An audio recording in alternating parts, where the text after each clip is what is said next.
বিশ্বকাপে ভারতের সাথে ম্যাচ বয়কটের সিদ্ধান্তকে ক্রীড়া ইভেন্টের মৌলিক উদ্দেশ্যের সঙ্গে সাংঘর্ষিক বলছে আইসিসি, যা দেশটির ক্রিকেটীয় ইকোসিস্টেমে প্রভাব ফেলতে পারে বলে সতর্ক করেছে সংস্থাটি।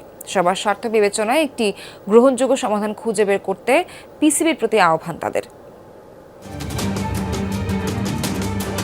কদিন পরেই ভারত ও শ্রীলঙ্কায় যৌথভাবে বসতে যাচ্ছে টি-20 বিশ্বকাপের আসর, কিন্তু তার আগেই ক্রিকেটীয় কূটনীতিতে জমে উঠেছে মাঠের বাইরের খেলা। নিরাপত্তা শঙ্কায় ভেন্যু পরিবর্তনের দাবিতে বিশ্বকাপ থেকে বাংলাদেশে সরে আসার পর এবার নিজেদের পদক্ষেপ নিল পাকিস্তান।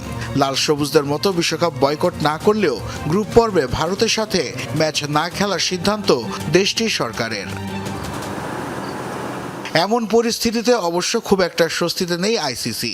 এক বিবৃতিতে সংস্থাটি জানায়, ম্যাচ বয়কটের অবস্থান বিশ্বব্যাপী ক্রীড়া ইভেন্টের মৌলিক উদ্দেশ্যের সঙ্গে সাংঘর্ষিক।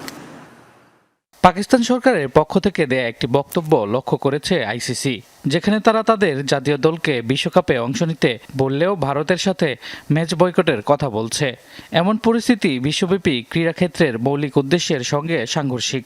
আইসিসি টুর্নামেন্টগুলো মূলত সততা, প্রতিযোগিতা, ধারাবাহিকতা ও স্বচ্ছতার উপর ভিত্তি করে পরিচালিত। আর পাকিস্তানের এই সিদ্ধান্ত প্রতিযোগিতার মূল চেতনা ও পবিত্রতাকে ক্ষুণ্ণ করে। পাকিস্তানের এই সিদ্ধান্তের প্রভাব দেশের ক্রিকেটীয় ইকোসিস্টেমে প্রভাব ফেলতে পারে বলে সতর্ক করে আইসিসি। বিভিন্ন দেশের সরকারের ভূমিকাকে আইসিসি সম্মান জানালেও এমন সিদ্ধান্ত ভক্তদের জন্য অনুকূলে নয়। পিসিবি তাদের নিজ দেশের ক্রিকেটারদের ওপর এর সুদূরপ্রসারী ও দীর্ঘমেয়াদী প্রভাবগুলো গুরুত্বের সঙ্গে বিবেচনা করবে বলে আশা করে আইসিসি, কেননা এটি সামগ্রিক ক্রিকেট ইকোসিস্টেমকে প্রভাবিত করতে পারে। পিসিবি যার অন্যতম সদস্য এবং সুবিধাভোগী। বিশ্বকাপ সফলভাবে সম্পন্ন করতে অংশগ্রহণকারী প্রত্যেকটি দেশের সমান দায়িত্ব আছে বলে মনে করে আইসিসি। সকলের স্বার্থ বিবেচনায় পিসিবি গ্রহণযোগ্য সমাধান খুঁজে বের করবে বলে প্রত্যাশা সংস্থাটির।